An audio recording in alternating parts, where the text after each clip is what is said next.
पुंडलीक वरदारि विठ्ठल श्री ज्ञानदेव तुकाराम गोपाल कृष्ण भगवान की जय।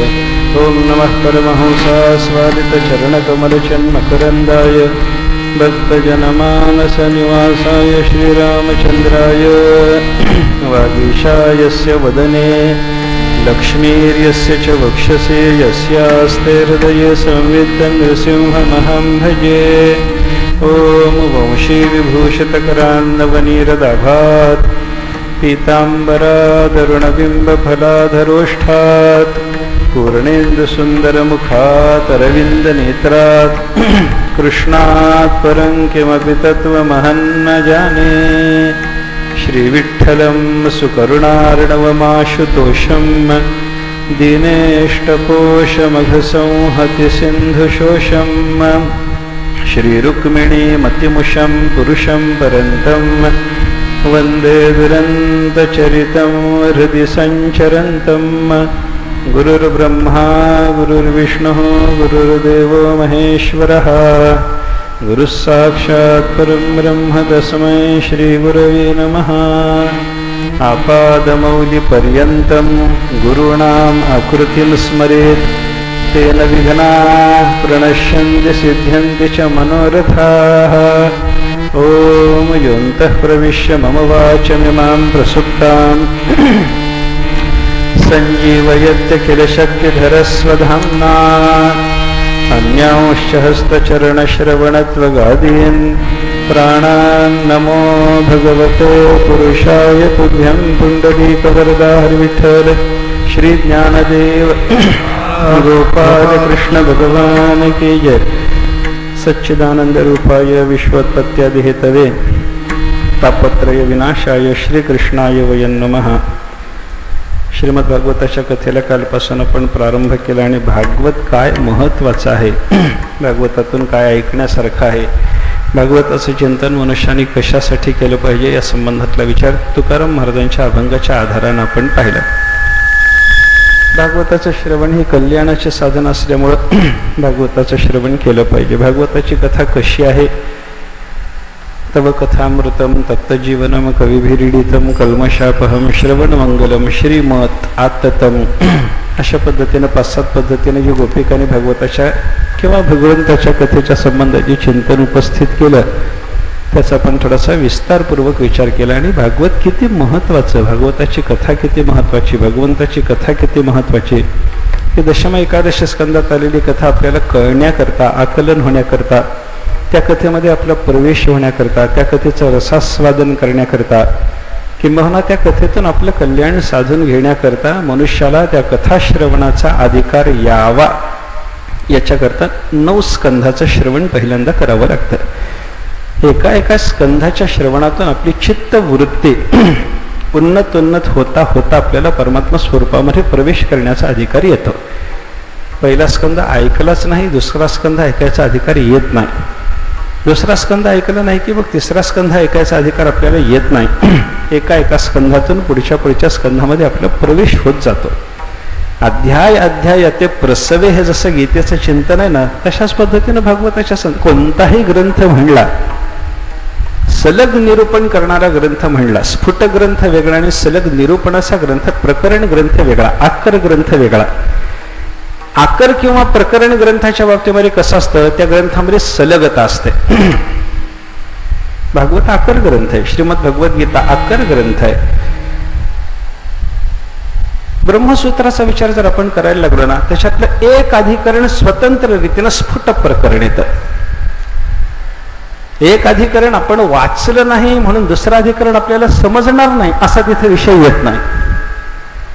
पण भगवद्गीतेचा पहिला अध्याय ज्यानं समजावून घेतला नाही त्याला दुसरा अध्याय समजत नाही, दुसरा समजावून घेतला नाही त्याला तिसरा समजत नाही।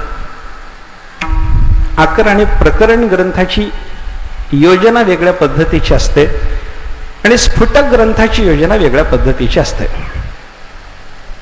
ज्ञानेश्वरीची योजना वेगळ्या पद्धतीची आहे, जगद्गुरु तुकाराम महाराजांच्या गाथेची योजना वेगळ्या पद्धतीची आहे।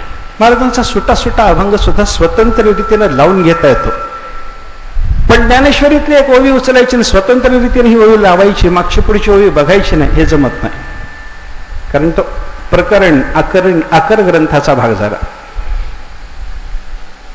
गाथेचं मात्र स्फुट प्रकरण, स्फुट पद्धतीनं त्याचं चिंतन आपल्याला करता येतं. तसं तर आमचे परमगुरु गुरुवर्य धारुरकर शास्त्री महाराजांचं म्हणणं होतं की भागवतासारखा, ज्ञानेश्वरीसारखा तुकाराम महाराजांची गाथा हा सुद्धा आकर ग्रंथच आहे. अभंग अभंगावरील संगती नाही असं आपल्याला म्हणता येतच नाही. त्यांचं म्हणणं असं होतं की परंपरेनं ज्या गाथा प्रचलित आहेत संप्रदायामध्ये, ती कोणतीही गाथेची प्रत आपण जर उघडून पाहिली तर त्या गाथेच्या प्रतीमध्ये अभंगाचा क्रम सारखा जरी नसला तरी कित्येक शेकड्याने अभंग सलग त्याच क्रमाने येतात. मग तुम्ही ओळीची गाथा बघा, तुम्ही शिरवळकराची गाथा बघा, कोणती गाथा काढा, या गाथेचा क्रम आणि त्या गाथेचा क्रम जुळला जरी नाही ते कित्येक ठिकाणी शेकड्याने अभंग असे आपल्याला सलग त्याच क्रमाने आलेले पाहायला सापडतात. अर्थ काय होतो? हा सुद्धा आकर ग्रंथ आहे असं त्यांचं म्हणणं होतं. हट्टानं म्हणलं पाहिजे असं म्हणत नव्हते ते, पण आकर ग्रंथ म्हणून जरी गाथेचा अभ्यास करायचा ठरला, त्यांचं म्हणणं होतं समचरण दृष्टी विटेवरी साजिरी हे सबंध गाथेचं ध्रुवपद आहे. आणि त्यांनी जेव्हा गाथा सोडवली 12 वर्षपर्यंत सलग ते गाथा सांगत होते. गाथा सोडवत असताना प्रत्येक अभंग झाला की तो समचरण दृष्टीशी जोडून घ्यायचा. मग कधी दृष्टांत संगती असेल, कधी उत्सूत्र संगती असेल, कधी विरुद्ध संगती असेल. संगती कशी लावायची हा भाग वेगळा, पण प्रत्येक अभंगाला समचरण दृष्टी हा अभंग जोडून दाखवणं हे त्यांचं चालायचं. गुरुवर्य रामकिसन भाऊ एडशेकर हे सांगत होते, प्रत्येक अभंगाच्या बाबतीमध्ये अनुबंध चतुष्टयाचा विचार करणे. प्रत्येक अभंगाच्या बाबतीत अधिकारी कोण, विषय काय, प्रयोजन काय, संबंध कसा, अभंगाच्या बाबतीत हे बघितलंच पाहिजे. 2 विचारधारा आहेत ना या. मी पहिली गुरुवर्य धारुरकर शास्त्री महाराजांची विचारधारा सांगितली आणि दुसरी विचारधारा त्यांच्याच पासून आलेली पण विस्ताराने एडशेकर भाऊनी सांगितलेली. या 2 विचारधारात कसं आहे, धारुरकर शास्त्री महाराजांच्या विचारधारेमध्ये सबंध गाथा आकर ग्रंथ आणि एडशेकर भाऊनी जी विचारधारा पुढे प्रसारात आणली किंवा जास्त अभ्यासानं त्यांनी प्रसृत केली, धारुरकर शास्त्री महाराजांनी सांगितलेले ते प्रसृत करत होते. त्यांच्या विचारधारेत कसं आहे तर प्रत्येक अभंग स्वतंत्र शास्त्र आहे. कारण प्रत्येक अभंगाला अनुबंध चतुष्टय लावायचे आहेत ना, प्रत्येक अभंग स्वतंत्र शास्त्र आहे. त्या अभंगाचा विचार करत असताना अधिकारी, विषय, प्रयोजन, संबंध या अनुबंध चतुष्टयाचा प्रत्येक अभंगाचा स्वतंत्र विचार करणं म्हणजे काय झालं, प्रत्येक अभंग स्वतंत्र शास्त्र आहे. आणि वेदवाक्याच्या बाबतीमध्ये असंच मानलं जातं. वेदवाक्य म्हणजे समग्र वेद राशी मिळून शास्त्र नाही, वेदाचं एक वाक्य जरी आलं तरी ते शास्त्र. तुकाराम महाराजांची सबंध गाथा शास्त्र आहेच आहे, पण तुकाराम महाराजांच्या गाथेतलं एक वचन जरी आलं तरी शास्त्र वचन. एक अभंग जरी आला, स्फुट पद्धतीने त्याचा विचार करायचा जरी ठरला तरी त्याच्याबद्दल सबंध अनुबंध लावून घेता येतात. मी कशा करता बोलत होतो, आकर ग्रंथ, प्रकरण ग्रंथ ही एक ग्रंथाची जाती वेगळी आहे, गट वेगळा करा. स्फुट ग्रंथाचा गट वेगळा करा. जगद्गुरु शंकराचार्यांची सगळी स्तोत्र आपल्याला समजावून घ्यायची झाली तर त्याच्याकरता प्रकरणाचा स्वतंत्र विचार करावा लागतो. एक स्तोत्र संपलं, मागच्या पुढच्या स्तोत्राशी त्याचा काही संबंध येत नाही, स्फुट प्रकरण झालं ते. पण त्याच जगद्गुरु शंकराचार्यांनी जर उपनिषदावर भाष्य लिहिलं असेल तर पहिल्या मंत्रावरचं भाष्य आणि दुसऱ्या मंत्रावरचं भाष्य संबंध असल्याच्या शिवाय, लागल्याच्या शिवाय, पाहिल्याच्या शिवाय, अनुबंध परस्परातला तपासून पाहिल्याशिवाय त्याचा आपल्याला सुसंगत अर्थ लावता येत नाही. म्हणजे एक प्रकरण ग्रंथ, आकर ग्रंथाची योग्यता वेगळी आणि स्फुट ग्रंथाची योग्यता वेगळी, एवढंच मला त्याच्यातून स्पष्ट करायचं आहे. भागवताचा विचार जर आपण केला तर हा आकर ग्रंथ आहे. स्फुट पद्धतीने याचं प्रवचन करता येत नाही. एका श्लोकाचा स्वतंत्र विचार करता येईल, त्या श्लोकावर विस्ताराने विचार करणं वेगळं आहे, पण मागची पुढची संगती पाहत विचार करावा लागतो, म्हणून हा आकर ग्रंथ आहे. अध्याय अध्याय ते प्रसवे ही गीतेच्या बद्दल ज्ञानोबांनी सांगितलेली जी संगती आहे ती संगती भागवताला लागू पडते. म्हणून भागवताचं समग्र श्रवण महत्वाचा आहे. भागवतात काय आहे काल आपण विस्ताराने त्याचा विचार केला. स्वामी अखंडानंदजींनी भागवताचा विचार करताना भागवताची निरूपण शैली सुरुवातीला त्यांच्या ग्रंथातून सांगितलेली आहे. भागवताची पद्धत काय, कशा कशा पद्धतीने भागवत तुमच्या समोर विषय प्रतिपादन करत जातं, ती निरूपण शैली लक्षात घ्या. त्यांनी 4 पद्धतीने भागवताची निरूपण शैली आहे. फक्त 4 गटात वर्गीकरण केलं. एक घटनात्मक पद्धतीनं भागवत काहीतरी सांगतं, उपदेश पद्धतीनं भागवत काहीतरी सांगतं, स्तुती पद्धतीनं भागवत काहीतरी सांगतं आणि गीत पद्धतीनं भागवत काहीतरी सांगतं. संपलं. कोणत्याही प्रकरणाचा विचार केला तर तिथं घटना तरी असेल, स्तुती तरी असेल, उपदेश तरी असेल किंवा एखादं गीत तरी असेल. संपलं. याच्या पलीकडची निरूपण शैली दाखवा ना भागवतात. कुठं काय आहे? काही नाही. घटना पहिली निरूपण पद्धती काय? घटना. घटनेमध्ये सुद्धा 2-3 प्रकार असू शकतात. घटना म्हणजे घडलेलं. घटना शब्दाचा अर्थ घडलेलं, घडणारं, घडत असलेलं. 2-3 पद्धती नाहीत की नाही. भूतकालीन घटना, वर्तमानकालीन घटना, भविष्यकालीन घटना. भागवतामध्ये भागवतात म्हणण्यापेक्षा भागवतासारख्या ग्रंथामध्ये जेव्हा घटना पद्धतीनं निरूपण येतं तेव्हा त्याच्या 3 वर्ग आहेत परत. हे काहीतरी भविष्य सांगितलेलं असतं, एक काहीतरी घडून गेलेलं सांगितलेलं असतं आणि एक काहीतरी उपाख्यान सांगितलेलं असतं. म्हणजे घडलेली, घडणारी किंवा घडत असलेली घटना नाही, कल्पित घटना सांगावी लागते. घडलेली घटना भूतकालीन सांगावी लागते. भविष्यकाळात घडणारी घटना ग्रंथकाराला काही वेळेला सांगावी लागते. आणि जे मागं घडलं नाही, पुढे घडणार नाही, वर्तमान काळात घडत नाही, असंही काहीतरी कल्पित एखादं उपाख्यान सांगावं लागतं. विषय स्पष्ट करायचा आहे, काहीतरी सांगावं लागतं. 2-3 पद्धतीने चिंतन आपल्या संतांनी सुद्धा केलेले आहेत. भूतकालीन चिंतन संतांनी सांगितले. इतिहास सांगावा लागतो. कशा करता इतिहास सांगायचा? इतिहासाचं मुख्य प्रयोजन असं सांगितलंय, आपण एखादी तत्व समजावून सांगायचा प्रयत्न केला, त्या तत्वाचं ग्रहण समोरच्या माणसाला होत नाही. समजा मी तुम्हाला काहीतरी सांगितलं, एक वाक्य तुकाराम महाराजाचं मी नेहमी सांगतो. तुकाराम महाराजाचं एक वाक्य आपल्यासमोर एक चरण मी मांडला. चंद्रभागेचं महत्व सांगत असताना तुकाराम महाराजांनी काय सांगितलं? चंद्रभागेचं नुसतं डोळ्याने दर्शन घ्या, सगळ्या तीर्थाच्या स्नानाची फलश्रुती तुम्हाला प्राप्त होते.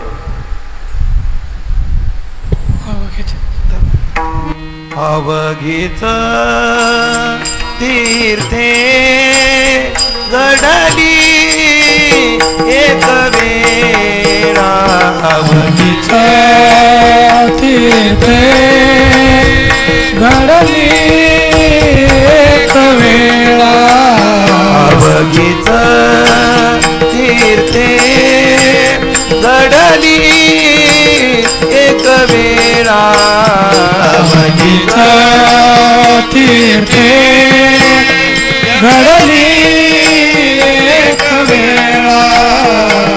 चंद्रभागा डोळा देखिलिया, चंद्रभागा डोळा देखिलिया, देखिलिया, देखिलिया, अवघीच पापे गेली दिगंतरी, अवघीच पापे गेली दिगंतरी.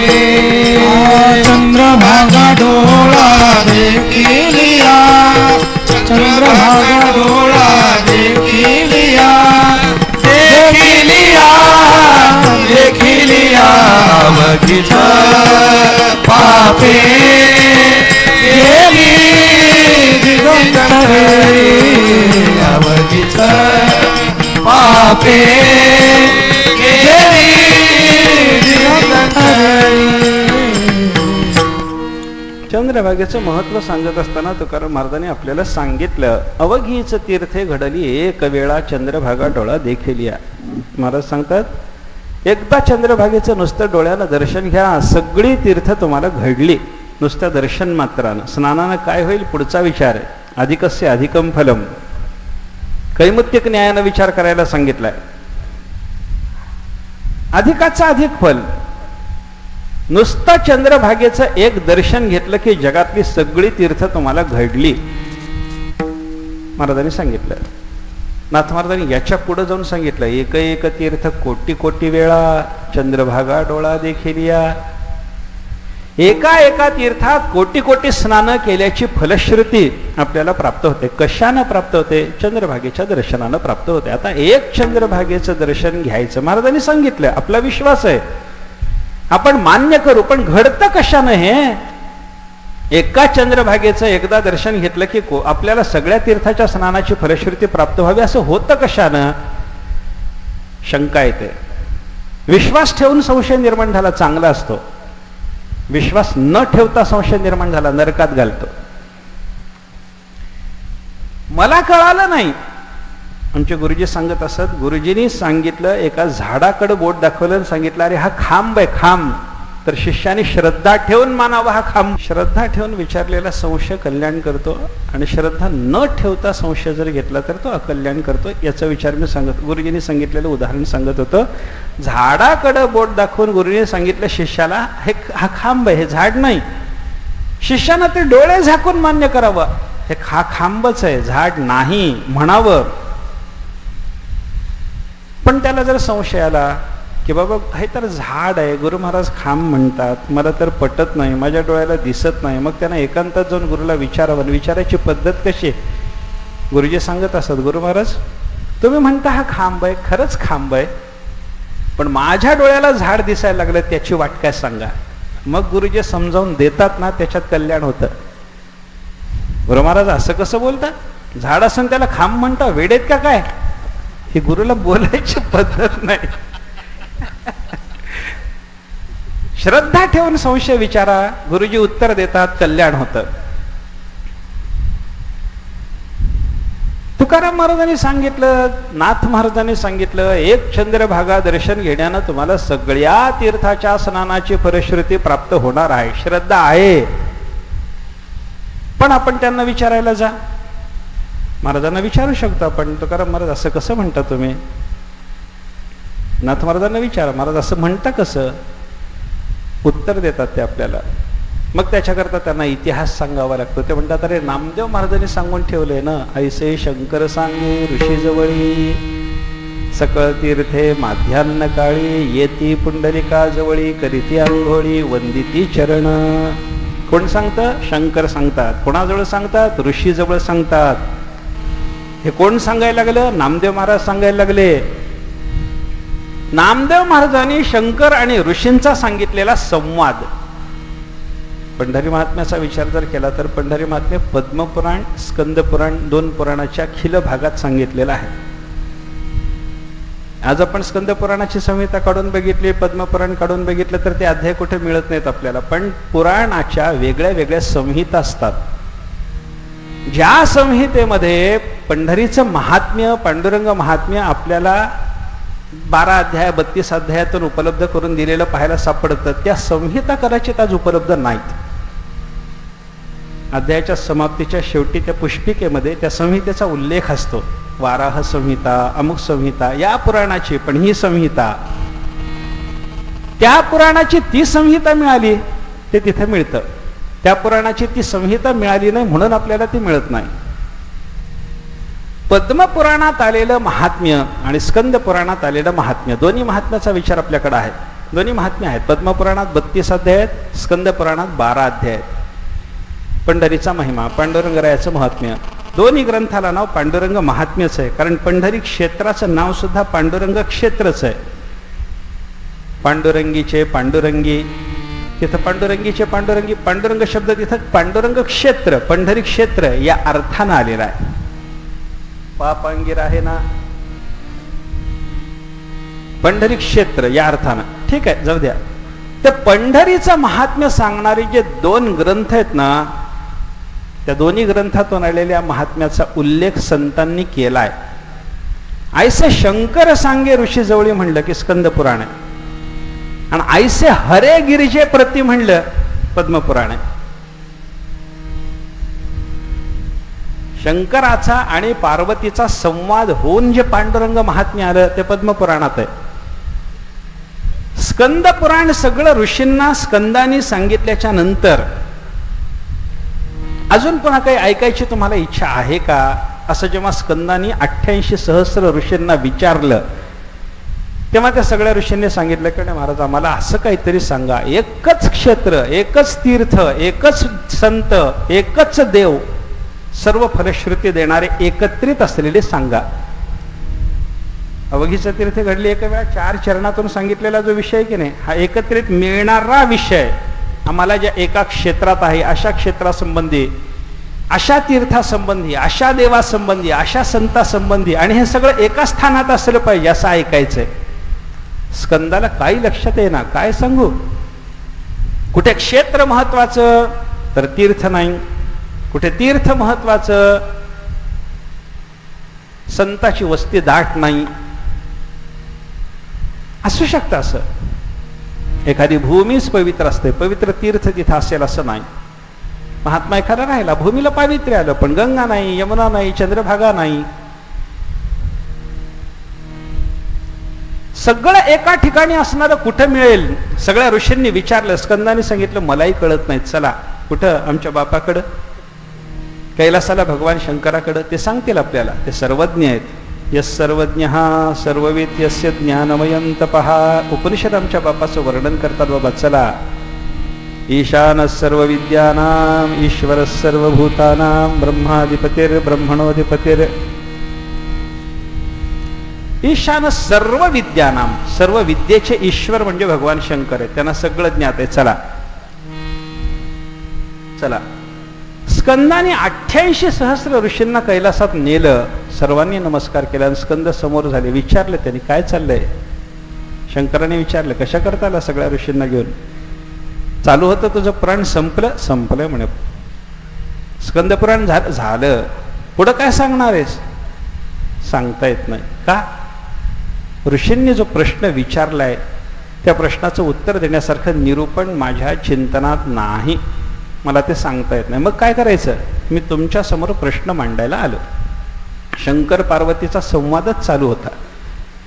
स्कंदानी सगळ्या ऋषींनी विचारलेला प्रश्न जेव्हा शंकराच्या समोर ठेवला तेव्हा शंकर म्हणायला लागले, काय योग आहे, पार्वतीने तेच विचारलंय, तू 88 सहस्र ऋषीला घेऊन तेच विचारायला आलास. बस, केवढं प्रवचन असेल हो, 88,000 लोक ऐकायला बसलेले, स्पीकर नसताना शंकर बोलायला लागलेले.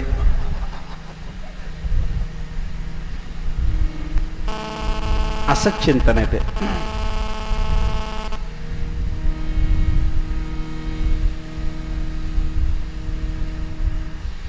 आमच्या तीर्थरूपाने एक मला घटना सांगितली होती, त्यांनी पाहिलेली घटना होती. पंढरपूरला त्यांच्या लहानपणी कोणी एक महात्मा आलं, नाव वगैरे माझ्या काही लक्षात नाही, ते प्रवचनात त्यांनी एका दिवशी सांगितलेली घटना, मी अगदी लहान होतो, 7-8 वर्षाचा, ऐकलेली लक्षात आहे तेवढी सांगतो.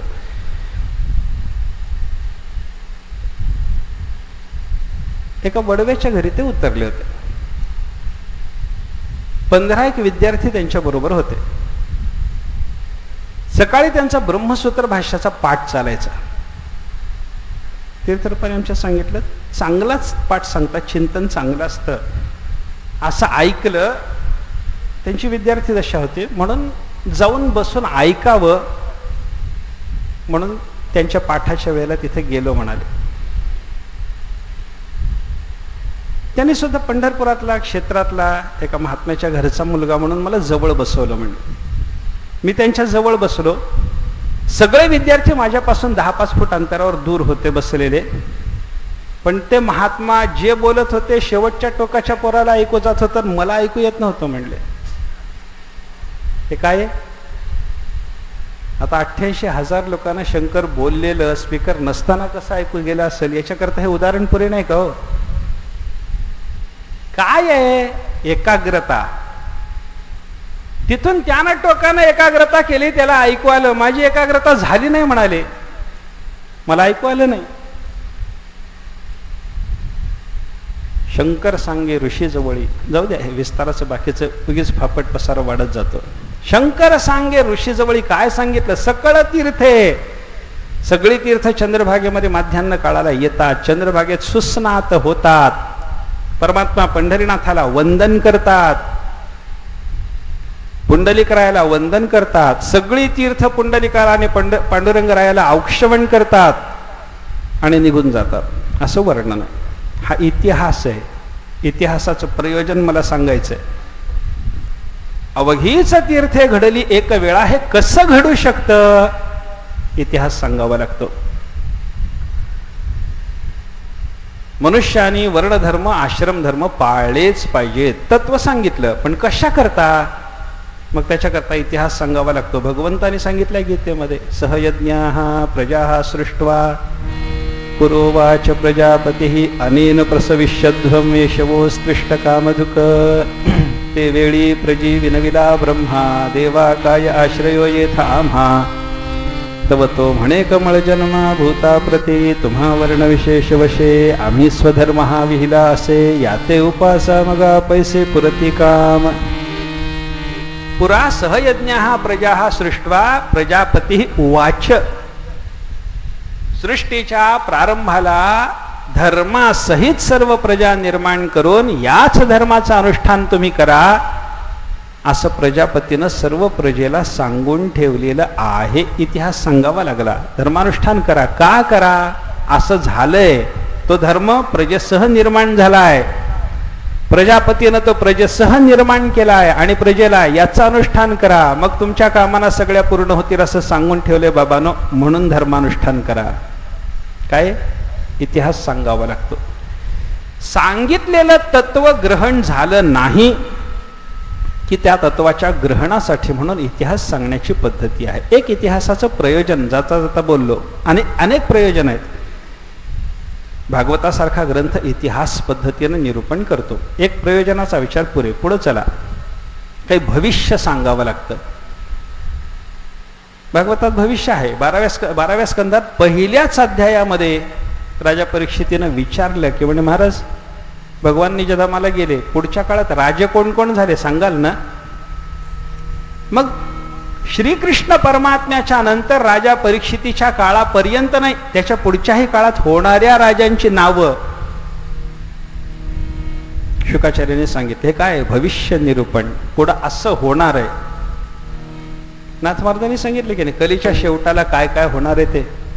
पृथ्वीमध्ये एक दादा विपरीत होईल. पृथ्वीमध्ये एक दादा विपरीत होईल. बहीण भावा दोघा जणांचा विवाह लागेल. बहीण भावा दोघा जणांचा विवाह लागेल. 5 वर्षाची बाळा व्रतार मागेल. 5 वर्षाची बाळा व्रतार मागेल. 6 वर्षाची नारी गर्भिण राहील. कैकाय दादा माहुर माझा गाव.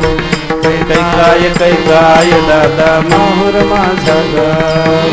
6 वर्षाची नारी गर्भिण राहील. कैकाय दादा माहुर माझं गाव. कैकाय दादा माहुर माझं गाव. भविष्य कलियुगाच्या अंताला हे होणार आहे. नाथ महाराज बोलतात. कशा करता सांगितलंय? इतिहासाला जसं प्रयोजन आहे तसं भविष्याला काही प्रयोजन असणार आहे की नाही. अरे इतका भीषण काळ येणार आहे, तोपर्यंत कृतार्थ व्हा. त्याच्या अगोदर कलीच्या अंताला ही स्थिती येईपर्यंत जगायचा विचार करता कशाला? जीवदशा ठेवता कशाला?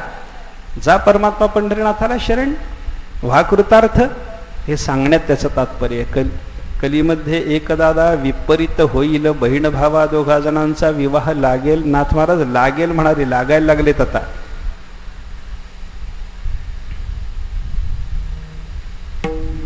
पाच वर्षाच्या पोरीला काम बाधा, 6 वर्षाच्या पोरीला गर्भधारणा. काय चाललं? काय होणार? काय? किती विपरीत, किती भीषण, किती विकराल, किती भयानक. मग अशा कालापर्यंत आपली जीवदशा कायम ठेवून हे भीषण दृश्य पाहण्यापेक्षा देवाला शरण जाण, अगोदर मुक्त व्हा बाबा, हे सांगण्याकरता म्हणून भविष्याची भीषणता जगासमोर उभी करणं संतांनी केलंय. इतिहास सांगितला सप्रयोजन, भविष्य सांगितलं सप्रयोजन, काही उपाख्यानं सांगितली. उपाख्यान म्हणजे न घडलेली घटना, असं असं झालं समजून द्यायकरता असं काहीतरी बोलावं लागतं. अजातवादाचा सिद्धांत समजावून देण्याकरता म्हणून पंचरशीकारांनी एक गोष्ट सांगितली नाही का, योगवासिष्ठाच्या आधारानंच ती सांगितलेली आहे. एक गंधर्वनगर होतं, तिथे एक राजा होता, तो जन्मलाच नाही. त्याची एक भार्या होती, ती कर्णकुमारी होती. अजात राजा आणि कर्णकुमारीच्या लग्नातून त्यांना जो मुलगा झाला त्याचं नाव वंध्यापुत्र होतं. त्या वंध्यापुत्रांना पुढं सशक्त होण्याकरता जे दूध तूप वापरलं ते सगळं कासवीचं होतं. तरुण झाल्याच्या नंतर त्या राजाला पुढे एकदा एका दिवशी शिकारीला जायची इच्छा झाली. त्यांना अंगावर जी सगळी फुलांच्या माळा वगैरे आभूषणं धारण केलेली होती, त्या सगळी फुलं आकाश पुष्पाची होती. शिकारीला जेव्हा तो निघाला तेव्हा त्याच्या समोर त्याच्या हातामध्ये असलेले जे धनुष्य होतं ते सशाच्या शिंगाचं होतं. काय खरं याच्यातलं हो? अजात राजा, कर्णकुमारी, सगळंच खोटं. गंधर्वनगर ते खोटं. होवावे मग पाडावे, होवावे मग तोडावे, खपुष्पकी. खपुष्प असलं तर तोडता येईल, गंधर्वनगर असलं तर पाडता येईल. काहीच नाही, काहीच नाही. पण नसलेलं हे सगळ्याच्या सगळं तुमच्या समोर उभं करणं जे वसिष्ठांनी किंवा विद्यारण्य स्वामींनी केलं, कशा करता केलं असेल? उपाख्यान हे कल्पित कथानक आहे. कशा करता सांगितलं कल्पित कथानक? तत्व समजावून द्यायचंय, अजातवादाचं तत्व. अजातवाद तुमच्या समोर स्थापित करायचा. झालंच नाही, जग झालंच नाही. अरे दिसतंय ना, हे गंधर्व नगरातल्या राजाच्या गोष्टीसारखं दिसतंय तुम्हाला. नाहीच हे काय. गंधर्व नगर म्हणलं की माणसं विनाकारणच एका गावात गुंतून पडतात. बुद्धीनं गावात गुंतलेल्या त्या माणसाला गाव दाखव म्हणल्यावर काही दाखवता येतं का? तसंच आपलं झालंय. प्रपंचाचा पसारा नाहीच आहे, आपण बुद्धीनं गुंतून पडलो. पण हे अजातवादाचं तत्व एकदम ग्रहण झालं नाही. न झाला प्रपंच आहे परब्रह्म, ग्रहण झालं नाही. मग सांगावं लागलं गंधर्वनगर, राजा, एक त्याची बायको, त्याचा मुलगा, काहीच न झालेलं सगळं सांगत बसणं. उपाख्यान म्हणतात त्याला. किंवा नाथ महाराजांनी एक उपाख्यान सांगितलंय बघा. नाथ महाराज म्हणतात, मी एक धंदा केला. म्हणले धंदा? कुठला धंदा करतात ते? दिनरजनी हास्य धंदा ते वेगळं. पण नाथ महाराजांनी सांगितलं मी व्यापार केला म्हणे. त्रैलोक्याचा स्वामी जनार्दन, त्रैलोक्याचा स्वामी जनार्दन, त्रैलोक्याचा स्वामी जनार्दन, त्रैलोक्याचा स्वामी जनार्दन. घेतला व्यापार त्यापासून, व्यापार त्यापासून, घेतला व्यापार त्यापासून, घेतला व्यापार त्यापासून, मोठा लागला व्यापार, मोठा लागला व्यापार, मोठा लागला व्यापार, मोठा लागला व्यापार. राम नाम निरंतर, राम नाम निरंतर, राम नाम निरंतर, राम नाम निरंतर. मोठा लागला व्यापार, मोठा लागला व्यापार, मोठा लागला व्यापार, मोठा लागला दीपक केलं सगळंच्या सगळं. उपाख्यान मांडलं. नाथ महाराज म्हणायला लागले मला धंदा करायची इच्छा झाली. धंदा करायची